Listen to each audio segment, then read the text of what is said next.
Lubing your AR style rifle. This is the only product, or the only gun that we recommend using the Ultima II Lube grease for. This grease was specifically designed for use with your AR style rifle. I'm going to start by doing a little bit of user comfort right here. What we're going to do is put some grease on the charging handle, smear that around. That gets rid of a lot of that grinding sound that you hear from a lot of ARs. When you lube your buffer spring, you can do it one of two ways. You can put some grease on a patch and run it down the buffer tube, or you can put a little grease on your fingers and just run it all the way down the coil. What that does is that quiets down some of that grinding sound that you hear every time the weapon fires, and you hear that spring flexing and reloading the weapon inside your recoil system.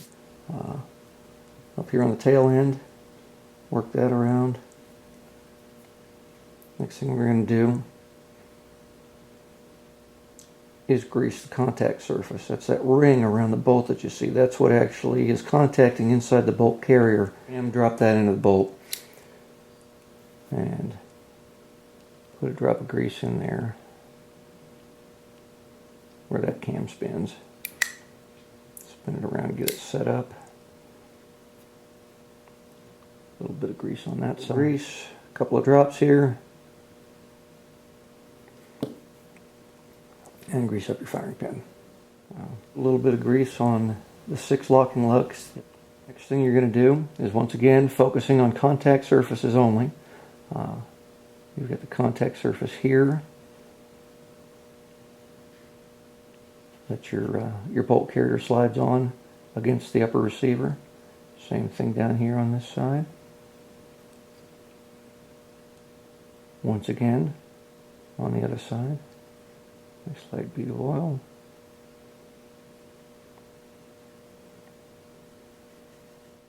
So you can slide that into your rifle. And your rifle is now lubed.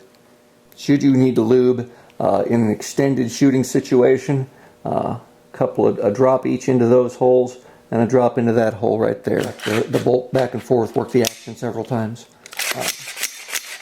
And that'll once again spread more lubrication inside the bolt of your weapon.